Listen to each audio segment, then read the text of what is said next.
It's on the record. Gentlemen, ladies, take your seats.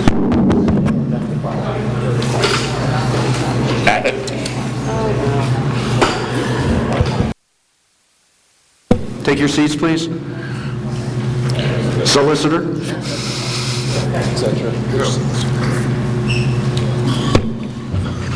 You got a quorum present?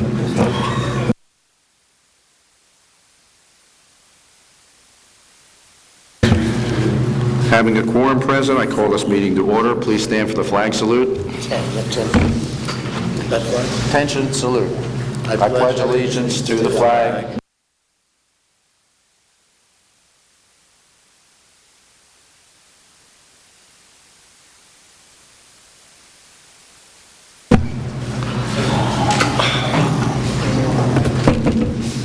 Tom Collins.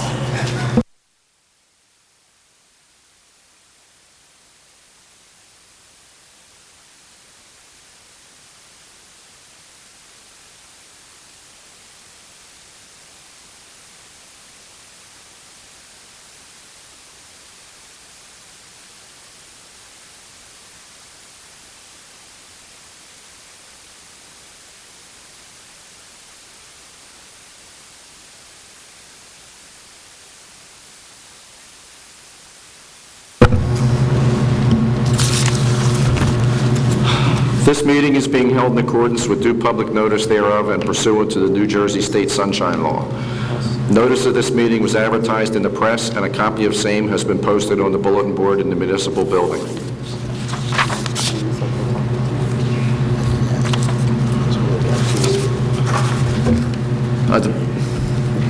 Please note Mr. Richmond is here. The purpose of this meeting is to discuss the changes from FEMA. And given the new FEMA working maps and the adoption of new rules by the New Jersey DEP, the following changes to the previously adopted Ordinance 1-2013 are proposed.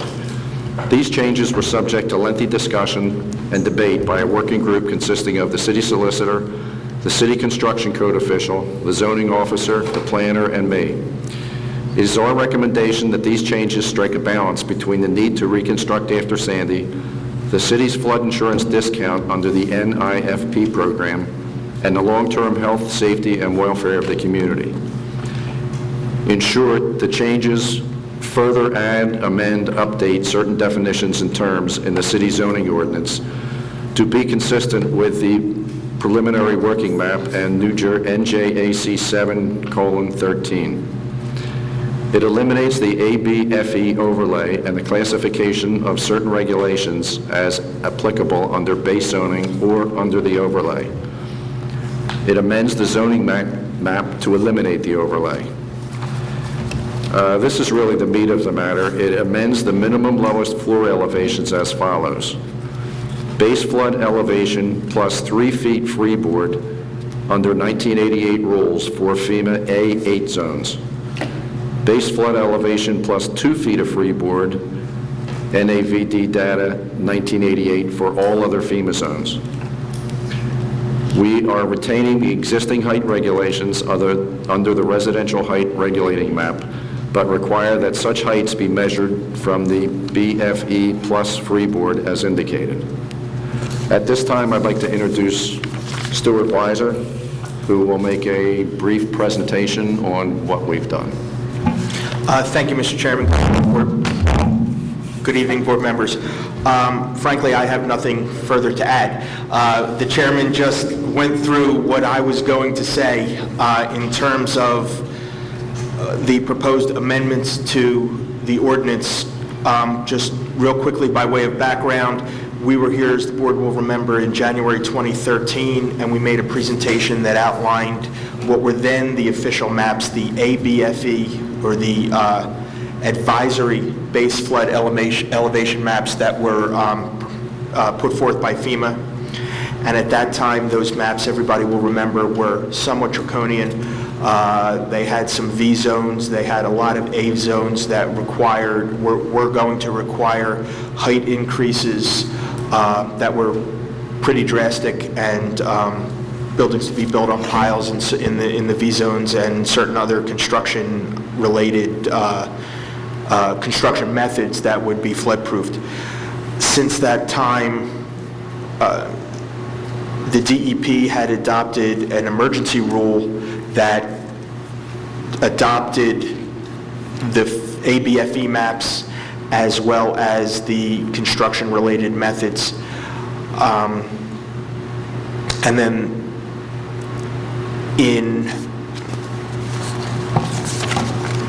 bear with me, in early June, FEMA released a new set of maps, what they're calling their preliminary work maps, or PWM maps, which greatly relaxed what heretofore was the FEMA ABFE regulations. So right now in Margate, we have an A8, A9, and A10. I think we have an A11, but we have no V zones. And those maps, for reference, are mounted over on the side, and I'll leave those with Roger for you to review. So we're at a point where the ordinance that this board recommended and the governing body adopted, Ordinance 1 of 2013, which set forth a way for the city to work with the ABFE maps, can now be relaxed a little bit in order to work with the PWM maps. And the sum and substance of the changes to the ordinance are what Mr. Patterson had explained to you. Again, the most important, other than a lot of housekeeping issues, is that for AA zones, we are recommending base flood elevation plus 3 feet of freeboard. For all the other zones in the city, it would be base flood elevations plus 2 foot of freeboard. And that's all I have. One of the things, what that means is the minimum first floor elevation for livable space will be 11 feet. Nobody will be below 11 feet. And If you're 8 or 9, you'll be at 11 feet. If you're 10, you'll be at 12 feet. 11, you'll be at 13 feet. And I think it's just important to refresh everybody's memory that what Ordinance 1 of 2013 did was require all of those calculations to be based on 1988 datum rather than the older 1929 datum. Right.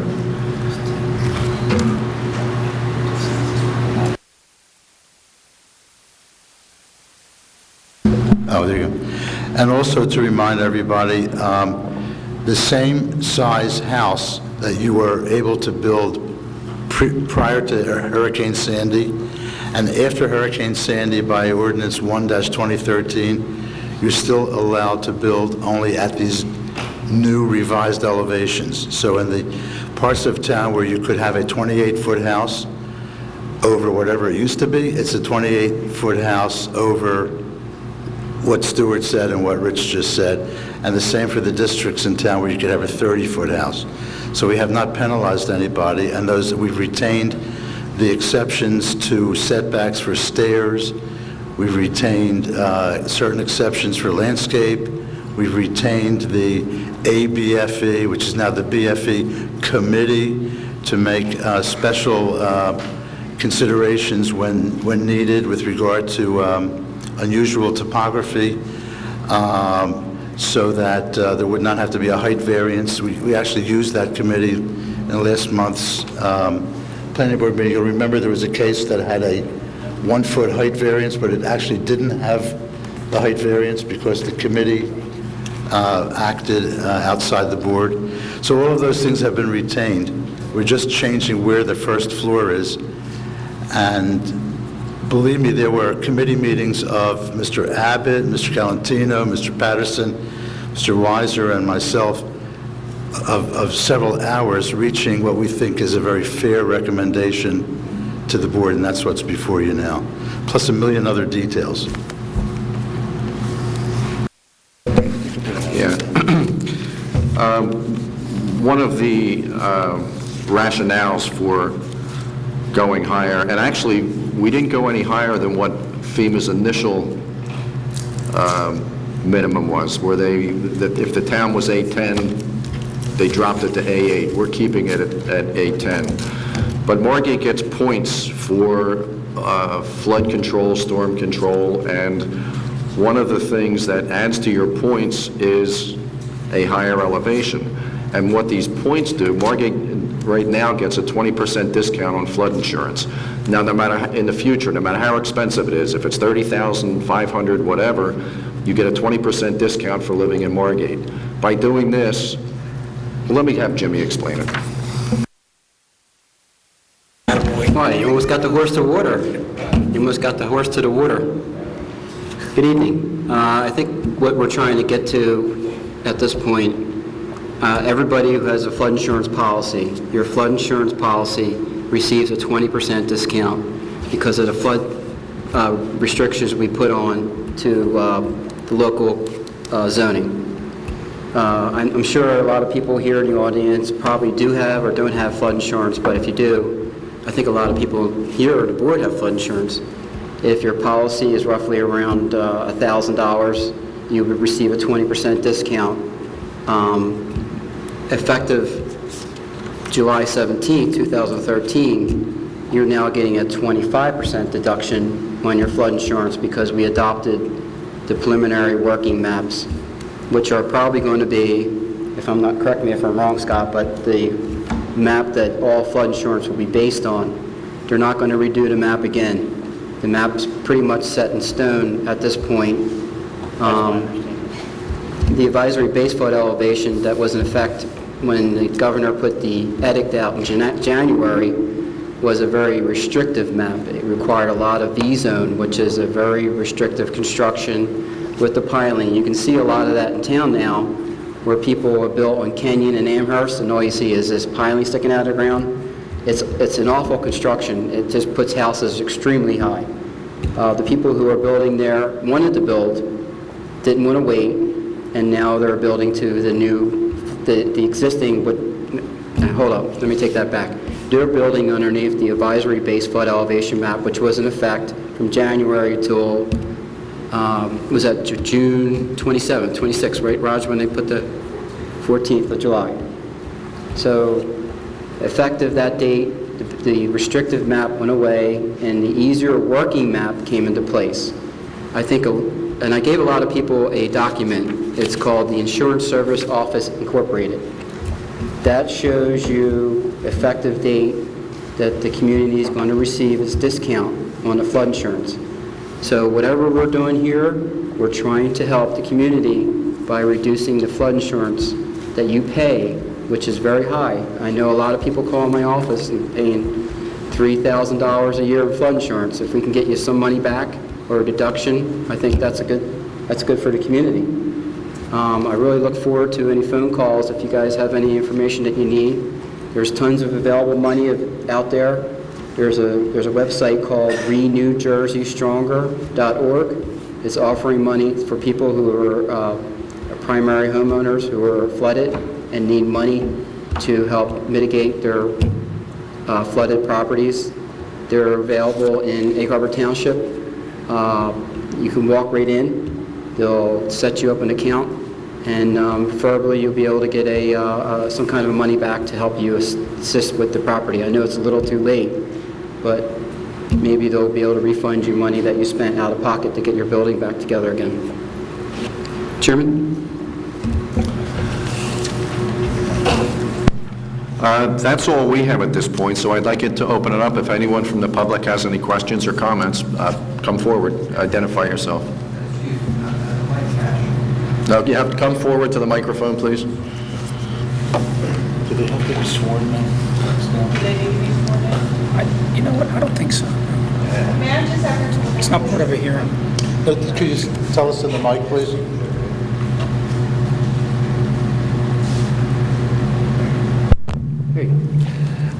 This is mainly for Jim. What's your name, please? Mike Cashin, 217 North Quincy Avenue, Margate. Thank you. I have often got the literature that said there's 10% discount for flood insurance, and now I'm hearing 25%. Is that an itemized item? Because every flood insurance policy that I have received, it said, this is the price. It's Mr. Cashin, it's on the bottom of your policy. If you want to call me tomorrow, stop by the office, I'll review your policy and show you where it's at. I have a card. I'll say right now, I read the policy, it's not on there, it just says the price. And then you need to shop your policy.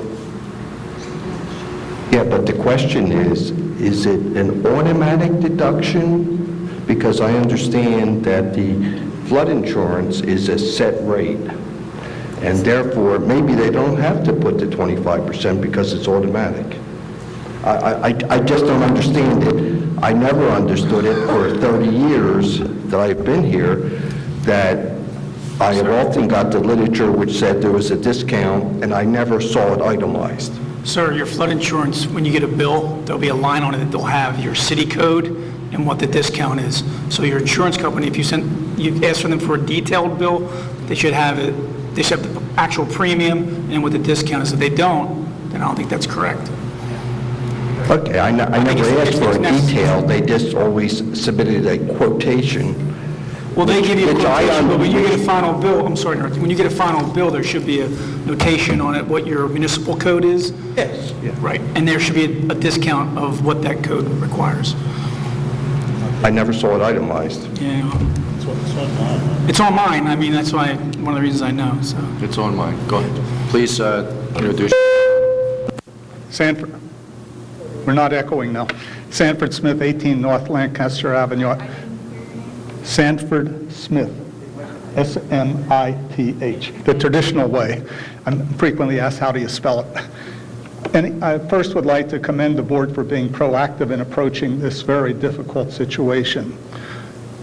I've been a seasonal resident in Margate since 1994, and the demography of the community has changed considerably over that period of time, as this building and this meeting taking place in this room attests. Therefore, my question is, as a seasonal resident, taxpayer, etc., are there any opportunities for seasonal individual homeowners to gain benefits that primary homeowners gain? We are paying taxes to the community and the state. And it's a question. I don't know if there is an answer. I've been rounding that off a lot of different people, and the best thing I can do is call your politician. Not the mayor, but I would suggest your assemblyman or governor to change that policy, because I get 9 calls a day out of people who are secondary homeowners that don't have any assistance, just like you. We also don't vote. And we don't.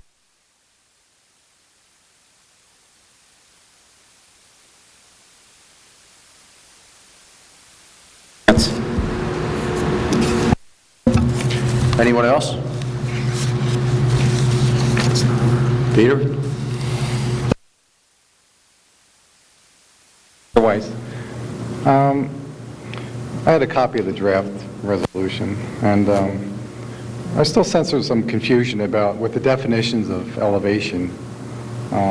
Basically, a finished floor elevation and lowest floor. They're kind of different, but they're kind of the same ultimately.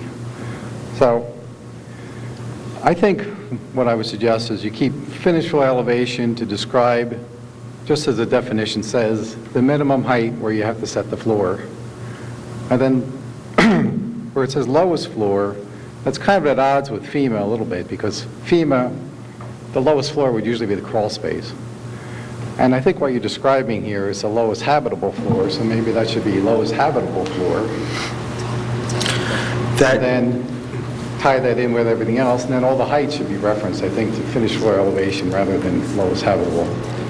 Kind of clean up some stuff. Exactly. That definition for lowest floor comes directly from the state flood damage statute and the regulations in the administrative code. We had talked about the play between the finished floor elevation and the lowest floor elevation definitions, and we just didn't feel that we were at liberty to change a state mandated definition. Well, I'm just looking at like, you look at a flood elevation certificate, the lowest floor is generally the crawl space. So to me, that's, kind of... I think that architects have definitions that you work with every day. I think the city is constrained to work with the definition of the New Jersey Administrative Code. And it'll be up to Roger and Jim to work with you to interpret how to work through the ordinance. So maybe you don't need the definition for finished floor elevation. I just don't know why you have two. Different but the same. It was a conversation that we had, and it was discussed to leave them both in the way they were. At least they follow the thinking or I'm looking at 17530, paragraph C4, Page numbers? 11. Talking about projections by stairs, and you put some limits on it, and then you say stairs, where necessary to conform with BFE, are sort of exempt from that, but, you know, every building in the city is in a flood zone, so every stair is going to have to be for the purpose of conforming with the BFE requirements. Oh, I have that. I think he's So working. I don't quite understand I have it. why all stairs wouldn't then be able to be built on the property line. Because any stair you build is going to be to get to the first floor, right? So there's, to me, a kind of a contradiction here to say, well, you have to have certain limits, but then if you have to build a stair to get to the first floor, then you don't have to worry about those. So I think the intent here was for buildings that were being elevated to be more flexibility. So maybe it should say that if that's the intent. Being elevated and not new Well, I think- construction? Well, if I build a new building, brand new house, and I say, well, the stairs going to the first floor, I should be able to put it on the property line. Why can't I do that? Probably can. They can. So my point is, the intent of this was to be for buildings that are being renovated or elevated, elevated really. Well, the intent was because everyone had gone up so high that we weren't going to restrict them, so. Right. I think if a house base level is starting at 8 feet and they're only 3 feet off the ground, they probably wouldn't be allowed to build into the, and that's also on a case-by-case basis. That has to be reviewed by a committee of the planning board. I don't know. I didn't put this in reference, but it just seemed kind of Landscaping, contradictory. if landscaping doesn't meet the percentage, or if the stairs go into the setback zone, you don't have to come before the board, but you have to come before Roger, one member of the committee, and somebody else. It's myself, you, and, Who is it, Jim? I think Jim, yeah. Whatever. It's not automatic, but that's what will be taken into account. What you're saying that it's too confusing to design a house. Sorry? Saying that Not at all. I just... I'm not trying to, I'm saying that you're saying that it's not clear enough for you when you're designing a house.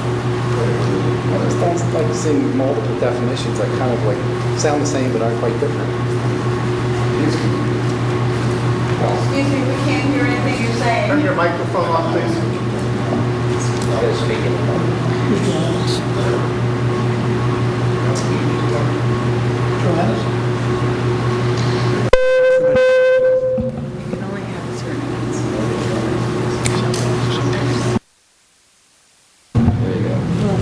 Sorry. No, it is a little bit confusing, and I think we do need to be clear. You can't just say, well, it'll go into a committee. If you think about it, That's what it's been. If you want to go into the setback zone, you have to come get permission. You don't have to spend thousands of dollars to come before the planning board. But you need somebody that if you're this far off the ground, you can't go out an extra 10 feet. That's where the requirement comes. when does he go into committee then? Before he designs? When he's designing the house, I would When he's imagine. designing the house? Is Because if he this, has to redesign and put new, go ahead. is this paragraph talking about the committee? Because I don't know, because these two paragraphs got sort of merged together into one, so there's no real mention of a committee in there. we have no trouble. We work together with the architects, as you know. When you design it and it needs to go to the committee, you present the plans for my review. There's one or two things that can't be done without either a variance or the committee. I put the committee together in about an hour. That's Mr. Patterson and Mr. Galantino. And I think every request that has been made has Mike's the been... committee, not me. What? Mike's the committee, not me. Mike, okay. And we'll take care of it. It shouldn't be a problem. Kind of thing. Thank you. I don't think we can, Chairman, I don't think we can reinforce enough that the way that Stuart wrote this is right out of state law. I know it's confusing, but the state directed us to put this ordinance in effect for us to pass our flood ordinance. It's not like we made some document up out of the blue. This clearly came from the governor's office, right? The definitions and those substantive issues came from the state's administrative code. Also, I would just note that the specific paragraph that Mr. Weiss was speaking about, other than some minor cosmetic changes, is the existing language that was in Ordinance 1 of 2013, and it's the same regulation that has been in the city's development ordinance for a long, long time. The only change was the change to allow the relaxation for height-related encroachments. And also, we did discuss this at the meeting because the prior definition, I think, was finished first floor, and it really didn't make sense to us either. But we had the same discussion there that we had to follow the state's new lowest floor. Just like any ordinance that anybody enacts, the language is the language, and then the people who have to operationalize and work with it will interpret it to where it makes sense for everybody. Sir, come forward and identify. Thank you. My name is Sam Lashman, Hanover Avenue. Lashman.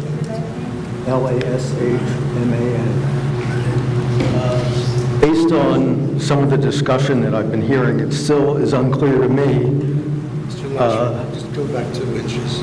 Okay. It's still a little unclear to me, and in listening to the gentleman before me, exactly what the difference is for the first occupied floor and the base flood elevation. Is it 2 feet? Is it X amount of feet, depending on what district you are in, or does anybody know the answer Yes, to the that? first floor elevation, which used to be the finished first floor, now it's called the lowest first floor. It's where you have your rugs or hardwood floors. If you're in the A8 zone, it has to be 3 feet of freeboard, so your finished first floor would be at 11 feet. If you're in the 9, 10, or 11 zone, it's plus 2 feet, so you would be either at 11, 12, or 13. Do you know which zone you're in? Well, I thought they were abolishing the V zones. Yes, they And I did. thought there was going to only be A zones. Well, there's A8, A9, A10, and A11. I believe I'm in the A10, actually. Well, then your finished first floor would have to be 12 feet.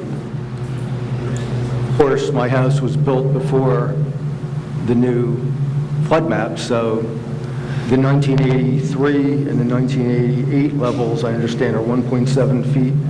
1.3 feet difference. 1.3? Yes. Okay. Now, by Margate raising the level more than FEMA required, as far as flood insurance goes, that still goes by FEMA's A8, 9, 10, or 11. So you may be okay for FEMA, but if you had to raise your house for Margate, it might be higher, but you're not penalized. Anybody that goes up higher than FEMA gets a bonus. They get a discount on their policy besides the 25% discount. But what Margate requires and what flood insurance requires are two different things. Margate is requiring these standards for new construction. New construction, or if a house is substantially damaged, which means more than 50%, that's where it has to be raised to. Sure.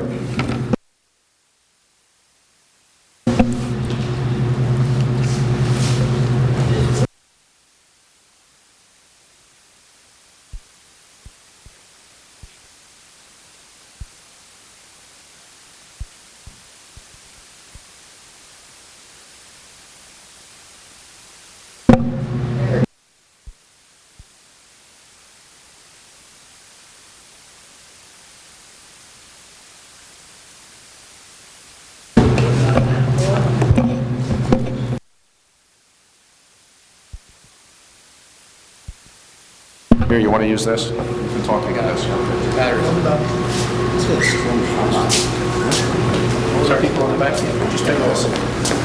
Thank you. My last name is Mervin, M-E-R-V like Victor, I-N. How's that? A little better? Okay. First name, John. And I'm a seasonal property owner at 404 North Union Street. By trade, I'm a glazier. I'm a commercial glazier. I can tell you anything about glass, but I listen to you folks in here talking. And I had a lengthy conversation with Mr. Rubin several months ago, and he was very helpful and very informative. Since then, I've gotten all kinds of contradicting information. I brought my survey, and I brought my assessment. Is there anyone in here who can take 2 minutes and tell me what I have to do or where I have to be if I have to raise the house? I didn't sustain any damage during the flood, but we have renovations that we had intended to do last winter that, of course, were delayed. And I just want to know where I'm at. Besides if your home was substantially damaged, if you're going to do renovations of your home that are more than 50% of the value of the real estate on your assessment, and I think that's modified by the equalization ratio. Correct. I don't want to make it any more confusing. If you look at your tax bill, it has land and house. If your house is worth $200,000, but the property is, it's just the real estate. The improvement. The improvements, the building.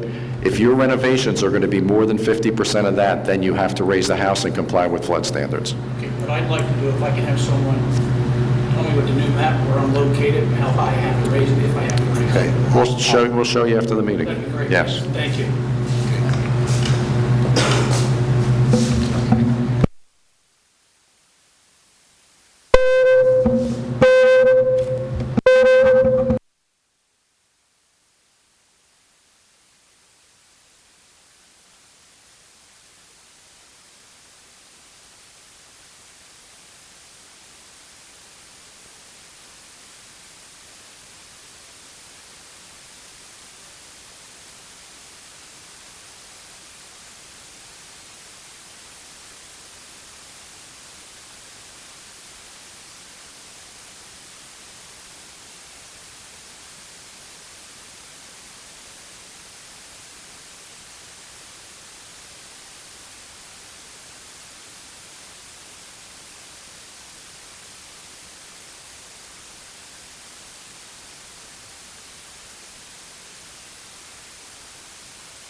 Under 19...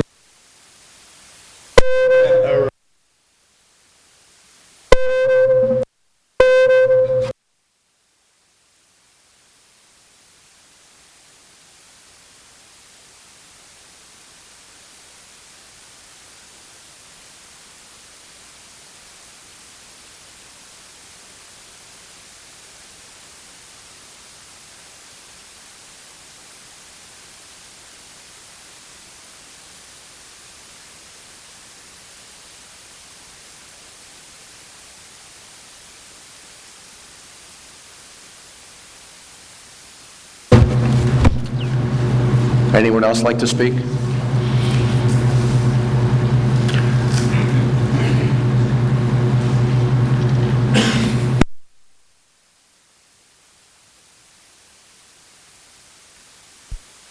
I think I can be heard. Is that okay?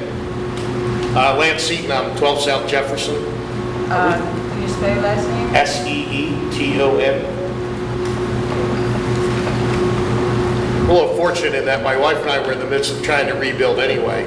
Last August, September, we were talking about, tearing it down this coming September and rebuilding our house. It was built in 1953, and it's pretty bad. Then Sandy comes, and we realize we're at 9 feet, and there's all these other issues. So we're gonna have significant issues with flood stage problems and FEMA and everything else.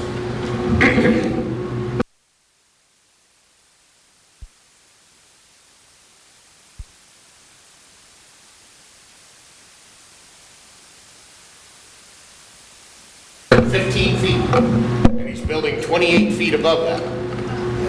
And that's fabulous, because it's a neat house. It's going to be a big, nice house. Now, I don't have my paperwork in yet, because we are waiting to see where things settled. We have an estimate on tearing down our home. We always intended on doing it. But we spent some time with Peter and spent some time with some builders. We haven't really done anything yet. But now, obviously, when we go to do something, we're going to start out here. He's starting out at 15 feet. He could park underneath it. So he's now got parking underneath it for his duplex with a beautiful storage area in the back and 30 feet of house above that. And I will have none of those things, because I wouldn't say I waited, but you're kind of trying to make sure you don't start a project that's going to cost you $10,000 or $15,000 and you're going to scrap the plans on because FEMA changed the idea. So now, a year when his house is built and my house is built, they're going to be significantly different, and we're going to have the same amount of money invested. Is this Mr. Fisher's house across the street? Yes, it is. Yeah. Is that across the street from you or next door to you? Next door. I'm the one Yeah. people next door. Well, you may have a basis to request a variance. That's all. This board could always render a variance under circumstances like that, and that may be your recourse. I think it's Yeah. kind of a unique situation. Yeah. But okay. Yeah, I think that would be the way to go on this one. Thank you. Okay. We're also at the mercy of what FEMA does, and they keep changing, so we're just following what they do. And the few people that got in, Jefferson and Monmouth, there's 2 houses with garages under them. I mean, they got away with it. Their neighbors won't be able to do that. So it's really no explaining why the government's doing that. Hey, what else?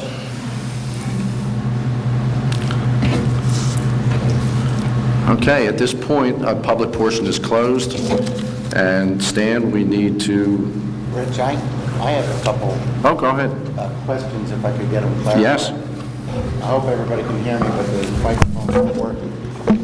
We were given this letter from you, Jim, on the credits, and it says in here that we went from a 6 to a 5 classification. I'm not completely up on it, but I think I get the gist. And then you just said that that was because we adopted the preliminary maps. Okay. Now we're lowering all this down. Is that going to change back to a 6? No, we'll stay at 5. It's going to stay at 5. Okay. Then I was looking at the maps too, and maybe Stuart could answer this. The V-zone, which everybody hated, okay, but it's still there. It's going to come back some way or another with FEMA. We know it is. It's probably not going to change our elevations now, but if we're proactive, I'm looking here, most of the V-zones were in an A9.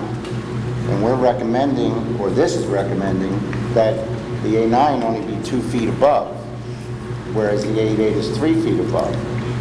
If we turned around and made the A9 3 feet above now, instead of making everybody come in for variances later, and would that then also drop us down? I understand, I was talking to Bruce Funk this week, they're going to get down to a 4, which is really good. So, which is Longport, I'm sorry. And we went the road together with college friends and the whole bit, so we talk a lot about issues between the cities. I think that if we're going to do this, you know, 1 more foot, and then you have all these situations in those V zones where everybody already went to 15, and they're in there. Now you're creating more hardship. I mean, maybe we should look at that and make AN 3 feet. We discussed, my microphone's not working, I hope everybody can hear me. We discussed amongst this working group, this committee, what the numbers should be for all of the various zones. And I don't want to say the numbers we landed on were arbitrary, because they were very well considered.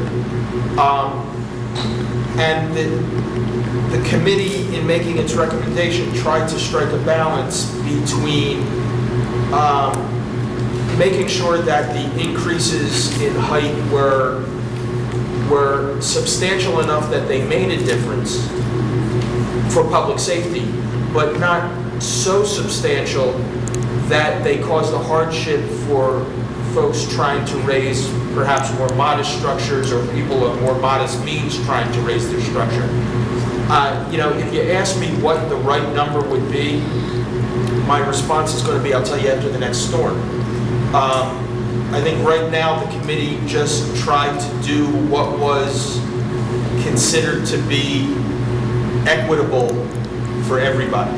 And that's where we came up with this number. I think we could debate the numbers forever, but we are where we are. Would it lower our rating down to get us a more... I don't know the answer to that. Well, you have to weigh two options, Tom. You have to weigh how much money are we going to save on flood insurance versus you have all those homes down along the back, Douglas, Delvin, Claremont, Essex Avenue. They're all split levels. They're all grade level grade level living areas. If you start to go increase to 4 feet, if they come in and try to renovate their house, there's no way they can save their house. They would have to physically tear their house down and rebuild a new structure. That's why we went with a fair number with the 2 foot, because the A9 and the A8, they could possibly get in there and not have to raise their entire structure if they exceeded 50% of the assessed value. You're saying that the split levels, which part of it's on the ground, they're still going to have to raise it 2 feet. If you raise it 2 feet or 3 feet, what's the difference?